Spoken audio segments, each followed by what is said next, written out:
this video, I'd like to lay out levels and grids. Again, nothing fancy, I just want to be on the same page. In Revit, under Models, let's go to New. For the template file, click the drop-down here and select Structural Template, then click OK. Like I said, we're going to add levels and grids. I generally like to add my levels first. That way, when we add our grids, they'll extend to every level we have in there. It's just a little less labor. So to do that, let's go to our south elevation. We can scroll in on our south elevation and double click the target. We have level 1, we have level 2. So if I select level 2, I'm going to increase that to 12 feet. We just clicked on the 10, typed in 12, and we're good. Escape a couple of times. Right click on level 2 and create similar. On the draw panel, click the Pick Lines button. For the offset, let's go 5 inches. Let's offset level 2 down 5 inches. Escape a few times. Now if we select level 3 here, we can click on the little elbow break. And get that out of the way. Grab this grip here. Drag this down a little bit. Move that over so it looks readable. Escape a few times. And we're going to rename this by clicking it and clicking it again. Let's call it level 2. P period O period S for type of steel. Hit enter. Yes, we would like to rename corresponding views, so click yes. Right click on level 2, create similar. On the drop panel, click Pick Lines. Let's offset 12 feet. Offset level 2 upward 12 feet. That's funny, called it TOT. Select level 2 TOT. Click it again and call it roof. Enter, you'll get the same warning, click yes. Let's make one more top of footing. Right click on level 1, create similar. On the draw panel, click Pick Lines. For the offset, let's go 6 feet. Offset level 1 down. Select level 2. Rename it to capital T period O period footing. Hit enter. Yes, we renamed corresponding views. Now let's go to level 1 structural plan. Go to the structure tab. Click the grid button on the datum panel.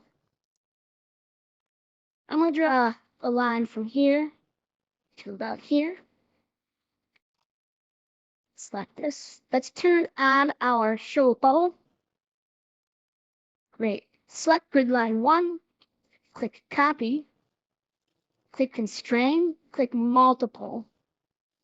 Pick a base point. Let's do 5 of them at 25 feet. So go straight this way, hit 25, enter. 25, enter. 25, enter. One more, 25, enter. Right click on grid 1 and create similar. Point here to here. Escape a few times. Select this column line. Let's turn on the bubble. I know I'm going a little bit quick. Click on the number 6. We want that to be a capital A. Escape a few times. Select the grid line A. Click copy. Constrain and multiple are both checked on. Pick a base point. Now let's come down 25 feet. 25 feet. 25 feet. Let's make one more, 25 feet. I'm going to make some adjustments, so I'll select column line 1. Let's drag that down a little bit.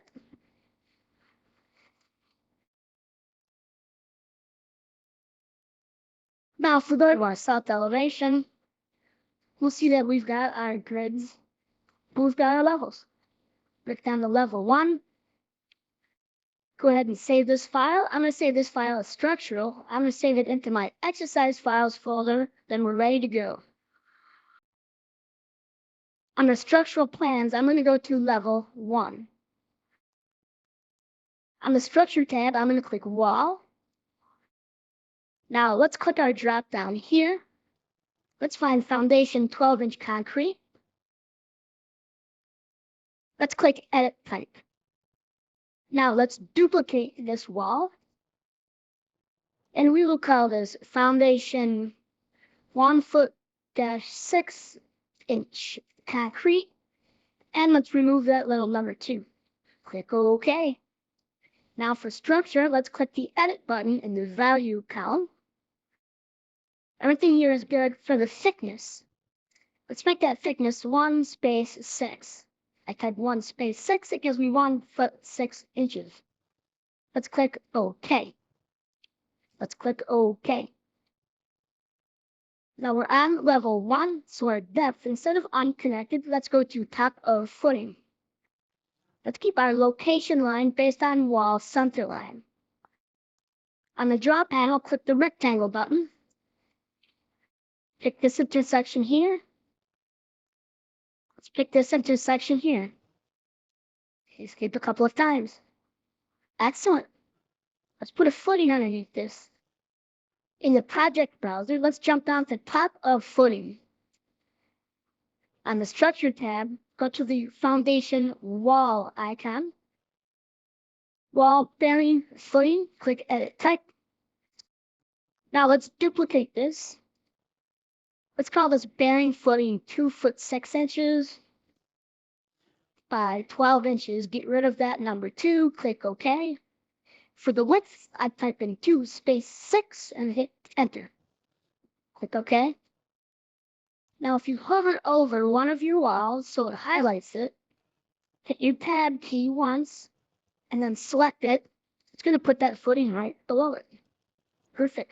Hit escape a few times. Let's put in some piers and pilasters. On the Structure tab, click the Column button. For the column, click the drop down. We'll grab a concrete rectangular column. Grab 12 by 18, doesn't matter, we're going to change it anyway. Click Edit Type. Let's duplicate. Let's call that 2 foot-6 inch by 2 foot-6 inch. Click OK. B is 2 space 6. H is 2 space 6. Click OK. Now instead of depth, we want to change this to height. And that height wants to be to level 1. Now click at grids. Click a window around your entire model so it selects all of the grid intersections. Click finish. Escape a few times. Now let's put some isolated footings underneath this and we are good to go. Click isolated. For the footing rectangular, click edit type. Let's duplicate. We're going to call this 3 foot-6 inch by 3 foot-6 inch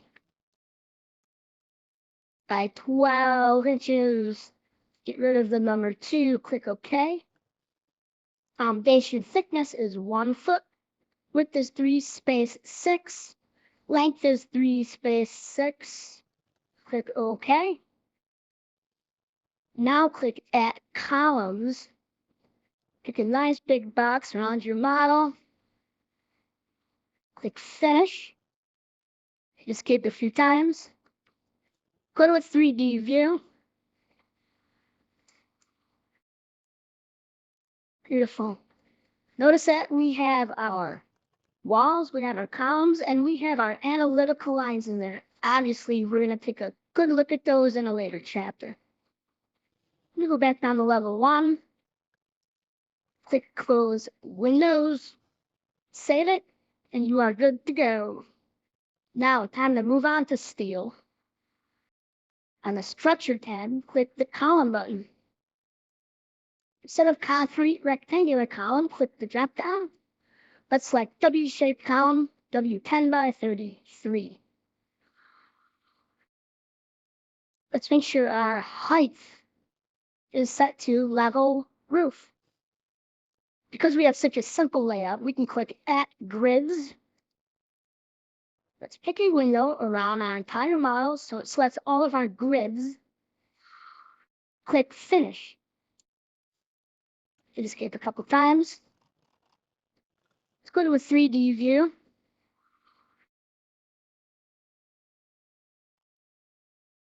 Notice what we've got here. We've now got columns bearing on a pier or pilaster, bearing on a footing. Notice that we have an analytical node that goes down through this. Select one of your columns. Revit knows that we have a wide flange column, but underneath it here, instead of structural columns, click the drop down, let's select analytical columns. Now look at all the different properties we get. Now we're thinking analytical. Let's scroll down until we find member forces. Click edit. This is going to give you your end release, end reactions, your moment, your tip. All of your actual end forces are going to be displayed here. We can change those here, and we can also change those in other spots. We're not going to change anything now, so just hit cancel. What I'd like to do is offset some of our top columns down a foot. Let's go to our roof level. Now I'm going to pick a window by holding down my control key. Make sure you go from left to right and come all the way down, and I want to pick these 5 columns. I know that I have 5 because down in my lower right hand corner it says that I have 5. In my properties, I want to set my top offset, type in -1 and hit enter. Hold down your control key. Let's grab these columns here. Top offset, -1, hit enter. Apply. If we go to a 3D view, and we look straight at it, we can see now that we have some columns that are down a foot, and some that are up to the actual roof level. Go back down to your level 1 level. There you go. Now we just need to frame this in and add some floors. Here, I'd like to add all of our perimeter beams as well as our filler beams. The objective of this video is to add some framing to the second floor top of steel. Let's jump into Revit. Let's go to our structural model. In the project browser under structural plans, let's make sure we're in level 2 top of steel. On the structure tab, let's click the beam icon. Let's click the drop down here. Let's select wide flange W14 by 30. Make sure 3D snapping is unchecked. On the multiple panel, click on grid lines. If we pick a window from the right to the left, notice that we'll select all of the grids. Now we can click finish. Escape a few times, and there we go. Has them in there. Now let's go to beam system on the structure panel. Click beam system. The beam type, let's grab W12 by 26. Let's go maximum spacing, say 5 feet. Make sure 3D is unchecked. I don't know why mine was checked on.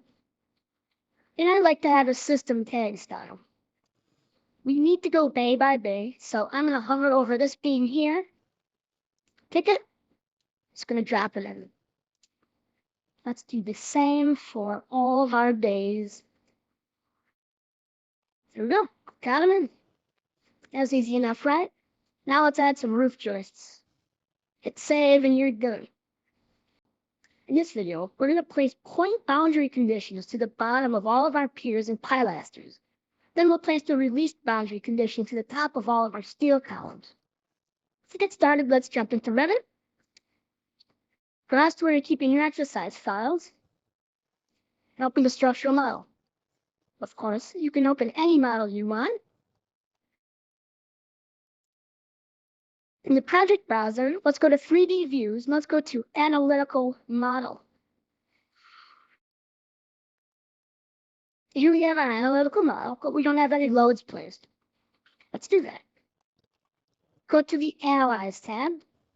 Let's go to Boundary Conditions. And notice we have one of three ways we can do this. In this case, I want to add a point boundary condition. I want to add a point boundary condition. If you notice, we're going to map to all of the bottoms of our piers and pilasters. So I'm going to go around and do that.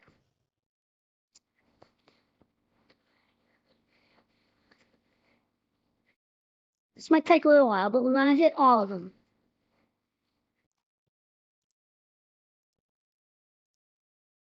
It's pretty easy to do in a wireframe view. And now I want to do the same thing through the bottom of our steel columns.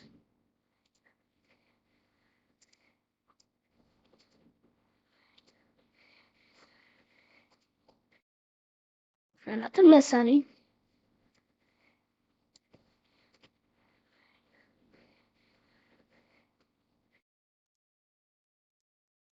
Just get a little bit harder to do in the middle.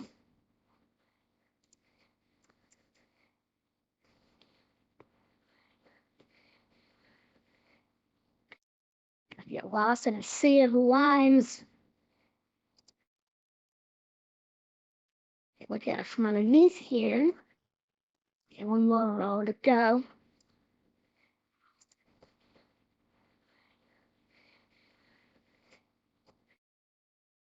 That's all of them. Okay. Now I want to do the same thing to the top of them, only the state. I want to change it from fixed to user. Now we can change where we want it to be able to move. So I guess we'll just choose rotation about. We'll say Z rotation. We're going to go release. Z translation, we're going to hit release. Now we're going to click the tops of all of these and notice that we're going to get a bit of a different icon.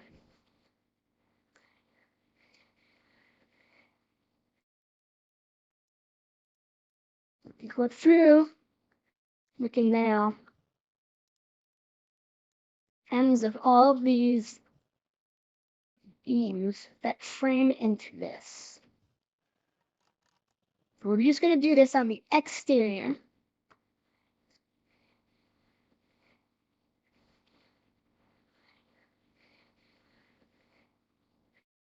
There we go. Let's do the same to our smaller columns here.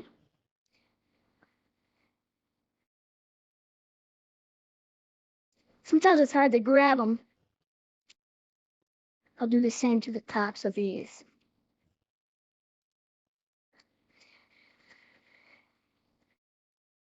There we go. Now we've added all of our boundary conditions to our point loads dealing with our columns. Now that we're holding up our columns, we can go on to larger things. In this video, I'd like to place a hosted area load. So we jump to the model you've been working in. We can either be in an analytical model or we can be in a physical model. Both are basically the same thing, just with our visibility graphics different. Because notice when we zoom in here, we can see our boundary conditions in 3D. So, I'm going to go to analytical model because this makes it a little easier for me. On the Analyze tab, go to the Analytical Model panel. Click on Loads. Now notice our forces, we can change them right here. If we have FZ1, if it's a negative value, it's going to be coming down. If it's a positive value, and look at it as uplift. It can be a reaction or not, but the nature of this load is not going to be a reaction. So notice that we have many different choices now. What I'd like to do is add a hosted area load. So what we can do is we can actually come here, we can select our slab. That's going to give us a hosted area load. So it's going to take care of this entire second floor. So if we select this area load, notice here, we can have our load case. DL1, click drop down, We have our load cases in there, the AHU that we made earlier. Remember that? Again, our forces, the orient to project, or host local coordinate system. I've never had to do that. Get our forces, and we can even put it on phasing. Let's click on edit type. Graphically, we can show it differently. So if we say force area scale, instead of 50, maybe we say 25. Click apply. It's going to shorten that down. All right? Go to 10. Apply. Shortens it down. Click OK. Let's go back to Analyze. Let's go to Loads. We'll place another hosted area load here.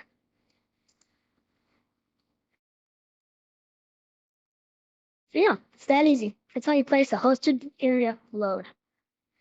In the project browser, let's scroll down where it says Penthouse. Let's open that up. Now, because we're in a model view, we're not going to be able to do what we want to do here. So I'm going to right-click on Penthouse. Duplicate view. Let's just click on Duplicate. Let's rename Penthouse Copy 1. Let's go Penthouse Analytical. And hit Enter. Right-click on Penthouse Analytical. Let's apply template properties. Select Structural, Analytical, Isolated. Click OK. Here we go. Now, zoom in on this area here.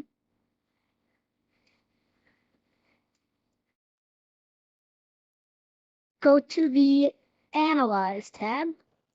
Let's click on Loads. There's a few different things we can do. We can do point loads, line loads, area loads. We've done those. What I'd like to do is I'd like to just do a line load. Now, that line load, the problem is it's oriented to project, so I don't know where it lines up. So if you click into Project, click the drop down, and let's just go to Work Plane. That means that we're going to put it on the penthouse level. Now we can basically draw any shape we want. Click the chain button, it makes it easier.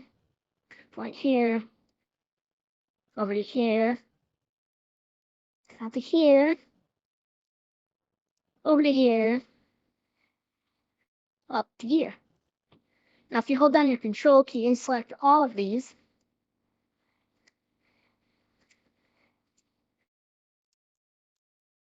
our load case, we can change that. We can hit the drop down here, put that on AHU 9. Go to a 3D view. So now we have a non-symmetrical line load place. It kind of serves as an area load in a way, but we can have different load cases or different loading on each of these lines. But we know now that we're hosted right to that work plane that we want it to be hosted to. Okay, we've done enough loading for now. That way we can go check out Robot. Open the structural model we've been working on, or open any model that you wish to send to Robot. On the Analyze tab, notice that we have Robot Structural Analysis. If you don't have Robot Structural Analysis, the Results Manager, and the Results Explorer, please watch the Getting Started video at the beginning of this course. We have the downloads you need to have these items. Now, click on Robot Structural Analysis. Let's go to Robot Structural Analysis link. It's a two-way street. We can send the model, we can update our model, we can update model and results. We'll update the model afterwards, but right now we want to send the model. Type of integration is going to be a direct integration. We could create an actual file that someone else could open. So for example, if we had someone else doing an analysis somewhere else, we just send this to a file, and then they would open that file in Robot Structural Analysis. We do have send options, so click on Send Options. Specify the case that contains self-weight. Well, DL1 does, but that doesn't really matter. You can just use whatever the default top one is. DL1 actually works perfectly. I don't like to use plan views backgrounds. I don't like a lot of this stuff. Doesn't really work that well for me. Click OK. Okay, let's do it. Click OK. Let's going to export it. This is not a huge model, so it's not going to take all that long. Now, what you won't see on my screen is the fact that it is actually opening robot structural analysis, and we'll jump into that in a second.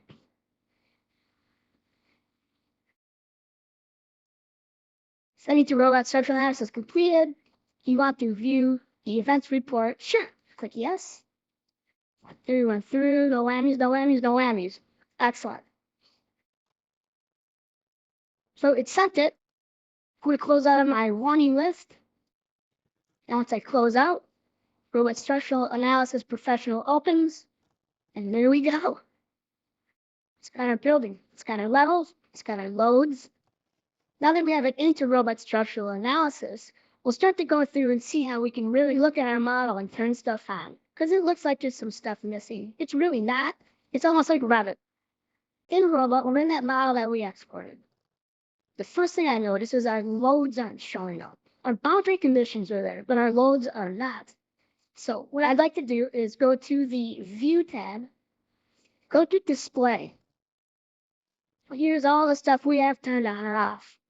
Notice our load symbols aren't turned on, so I'm going to click on our load symbols. Click Apply, and click OK. If I hold down my Control key and my wheel button, it's very similar to Revit, how we can pan around. Now what we'll see over to the left is almost like the way Revit is set up. We have our object inspector, which is basically our project browser. So we have our stories, meaning our levels, and we have objects of a model. So if we drill on the beams, beam 52, they kind of renumber them, but that's okay. We'll get into that once we start making load combinations. But if I scroll into my model, I can literally physically select items. So if I come over here and select, say, this slab, what we'll see is we have that element and we have our properties. We can change these properties. When we change these properties will go back into Revit once we send this model back. You can hit escape a few times to deselect it, just like you can do in Revit. Now looking down here, we'll see what basically is the view control toolbar in Revit. So for example, if I want to see the section shapes, I can click on this icon right here, and we can see those section shapes. There they are. If we come down here, we can see our view settings. So if we click on, for example, structure presentation, it takes a second. Now it puts grass down there. I don't think we want to bear a footing on grass, so that's kind of a funny presentation. Also, it's very slow. So close out of here. We don't really want to see that. And really, to be honest, having this stuff showing up is kind of off-putting. So now that we have geometry, we can jump over to groups. We don't have any groups yet, but we're going to make some soon. So remember, in geometry, if we're going to penthouse, we can drill in. We can see all the beams that are in our penthouse. This also comes in handy too, once we start trying to group stuff and do analysis right here in Robot Structural Analysis Professional. Kind of like Revit, huh? So in Robot and our model, I want to figure out what the slab is doing. So if we zoom into here, it's not easy to select. If you're having trouble seeing it, let's uncheck section shapes. It makes it a little easier to just see our analytical surfaces.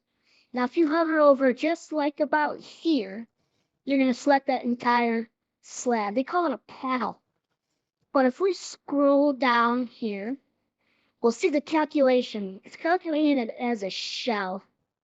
We can do one or two things. The shell's basically saying that it's a two-way slab, so I want it to be a deck slab one way.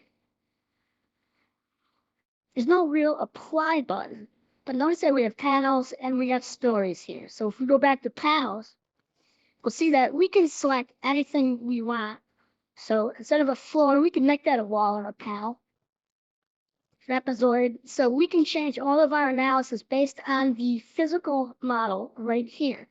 But again, what I like the most about this is when we change something, we go back to Revit with it. So that way, when we're going back and forth between Revit and Robot, we're not duplicating our efforts. That was a quick video, but that's really how you do it. Next one we'll do is we'll do some analysis and have the robot actually size our members for us. Let's automatically create some load combinations. So in robot or in our model, go to the loads tab.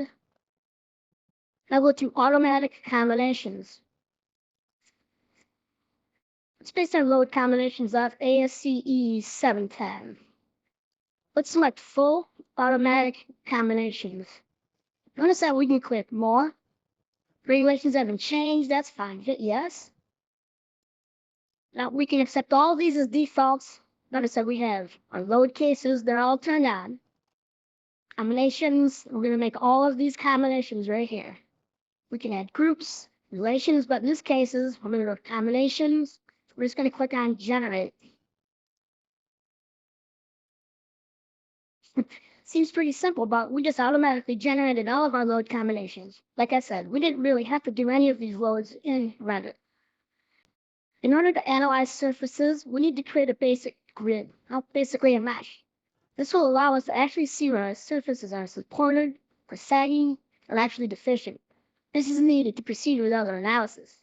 So let's jump in and create a mesh. In Robot, come to this little icon right here, Options of FE Mesh Generation. Click that. Now let's go ahead and click on Meshing Options.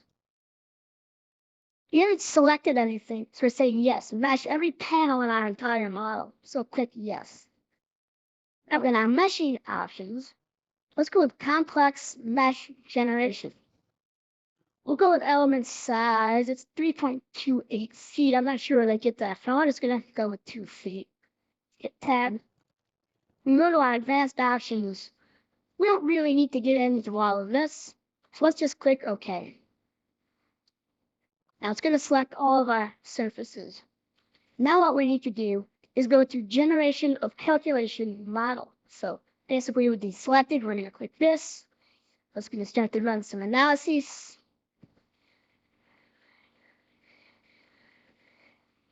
A couple warnings, linear load has not been applied to a panel. It's okay, the element is not assigned to any story. These are okay, we have the warnings turned on. Let's click Close right here. Now if we zoom into our model, we can start to see the grid where it's starting to show us exactly where that mesh is. Obviously, it's an over-exaggeration of how this is going to perform, but if we look at it, we can see where we have deflection. We can close out of this toolbar. Hit escape once or twice. It'll deselect those items. Now we can see our surfaces. Now we have a mesh back onto the stuff. Pretty cool, right?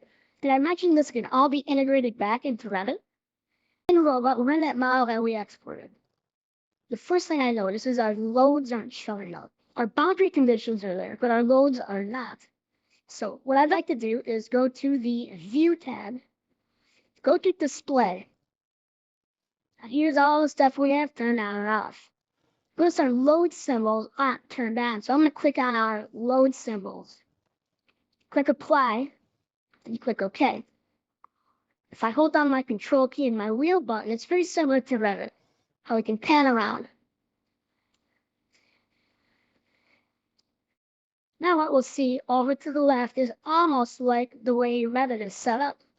We have our Object Inspector, which is basically our project browser. So we have our stories, meaning our levels, and we have objects of a model.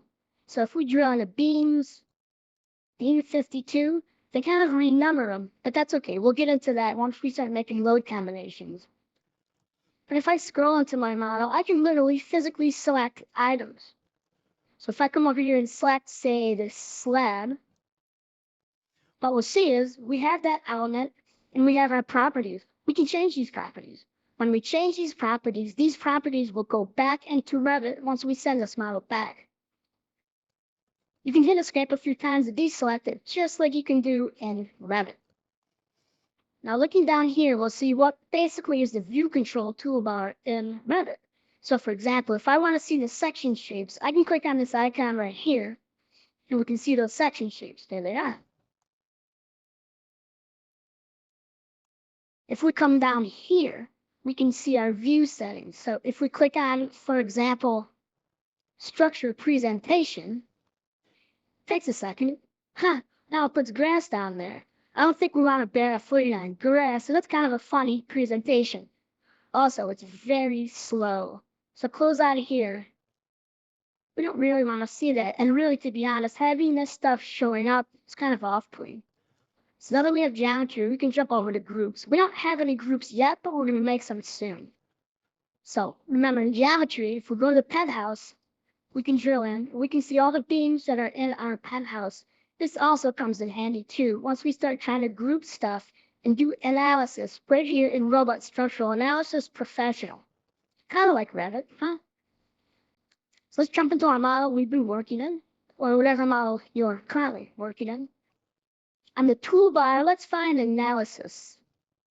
Let's come down to analysis types. Here we have all of the analysis types that are in our model.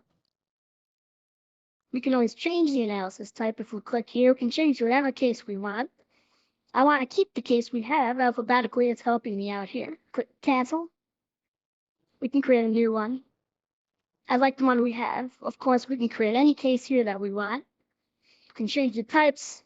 We can have a case list. So if we click on this browse button, here's all of our case lists. So we can add whatever one we want.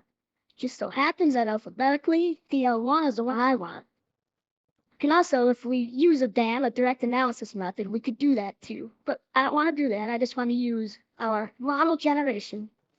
So now click on calculations.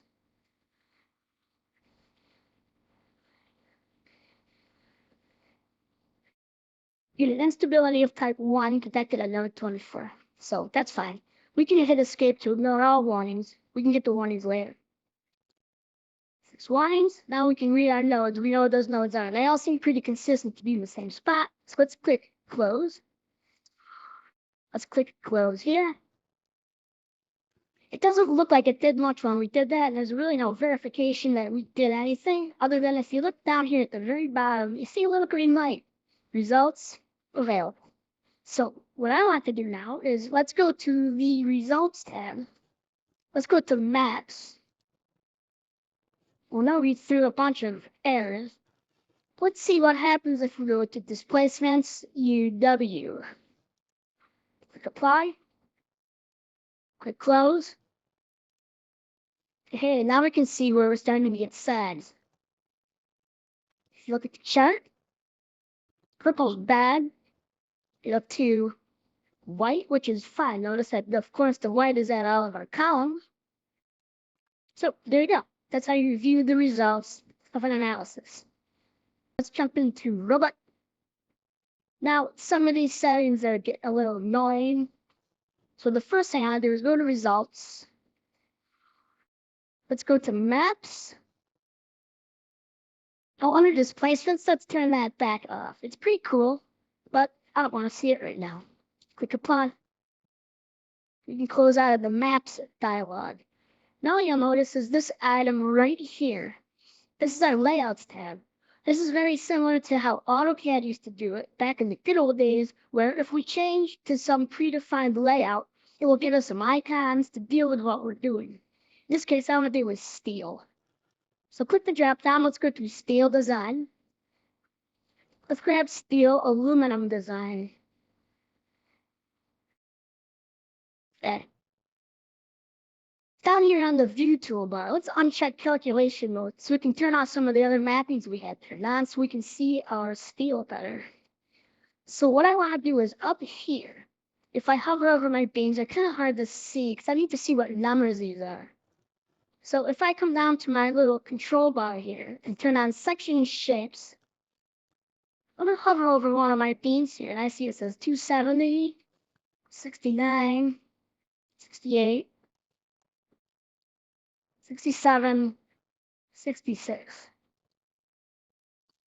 So now I can see these. I know that I've got 270 through 266. That's kind of important to know. So over here, on my Definitions tab, let's go to Groups. I want to add a new group. So for number, let's click New. Number 1. Now, my member list, this is going to be 270 TO. It's kind of funny how I have to do it. 266. It's saved. So now with our number here, we want to come down to calculations. I want to do a code group design. Now we can list what we have. So let's click on list. We have a code group 1. So if you click on 1, click add. Now click close. Now with this group, I'd like to optimize it. So we're going to click optimization. And we're going to go to options. And we can optimize it by weight. We'll click OK. Now once we're done with that, all we need to do is come down here and select calculations.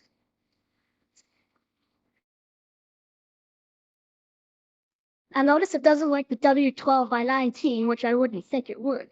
So if you click on one of these, it's going to show you what it is. It's going to show you the results. Close out of that one. It's got a W6 by 20. We can look at all this, the results. It gives us the formulas it uses. Close out of there.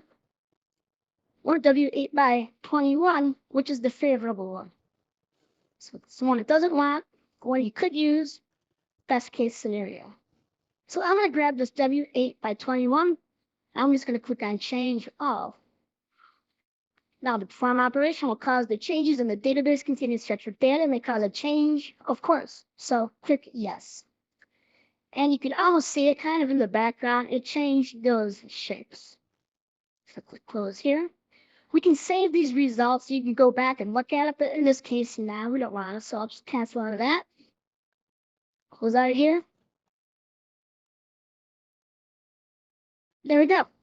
Now let's go see how Revit gets updated. It's time to go home. In this video, I'd like to jump into Revit and bring our changes in from Robot. The first thing we need to do, though, it's weird, but let's go ahead and perform another calculation. I'm just going to click this icon here. It's going to perform a calculation. It's going to throw the same errors as it did before. That's okay. So we can just hit escape to ignore these warnings. We'll get a calculation message. We can just close out of that. Beautiful. Now let's jump into Revit. On the 3D views, let's go to Analytical Model. Of course, I have opened up my structural.rvt model. I actually had never closed it. On the Analyze tab, go to Robot Structural Analysis and click on Robot Structural Analysis link. Now let's click on Update Model and Results. The type of integration wants to be a direct integration. Click OK. Now we're going to get set of results to Revit. So we can just call the model name Model 1. We can keep the defaults. Click OK. And there we go. It took a while. There's been some warnings. You want to read the warning report? Now that's okay. What I do want to see, though, is let's go to an actual 3D view. So double click on 3D under 3D views. Now if we zoom into our penthouse, notice that our beams have changed. Now we're good to go. There you go. It's good to be hollow. So now that our model is back into Revit, check it out. Let's go up to Results Manager. Go ahead and select Results Manager. Now, again, if you don't have Robot Structural Analysis, the Results Manager and Results Explorer, you need to watch the Getting Started video that I posted at the beginning of this course. Click Results Manager. Notice that Model 1, that's what we had before, and here it is. If you click Explore, it's going to check all our stuff.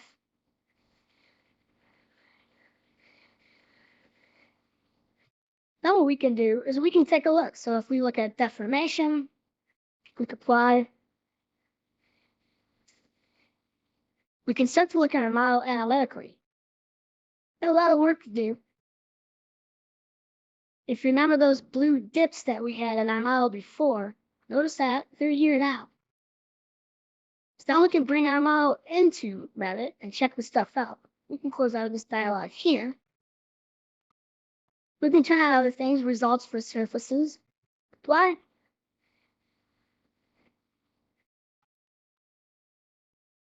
You'll see that it's kind of dipping upward, dipping down.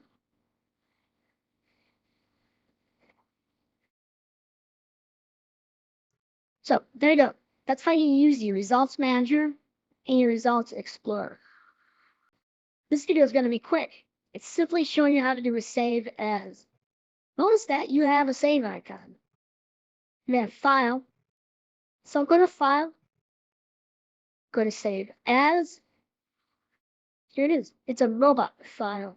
Now there's a couple different formats we could save it as. But in this case, I want to save it as a robot.rtd file. I already have a file there. I'm just going to overwrite it. Go ahead and click Save. You want to replace it? Yes. Now, if you're ever in Revit and you don't have that file open, you can simply go to Structural Analysis, Structural Analysis link. We can click Update Model, and we can update from the intermediate file .smx. Click on Update Options. Again, none of these are applicable here. So I can hit Cancel. I don't need to do it because I've already updated it. Hit Cancel. And that's it. That's how you save an SMX file in Robot.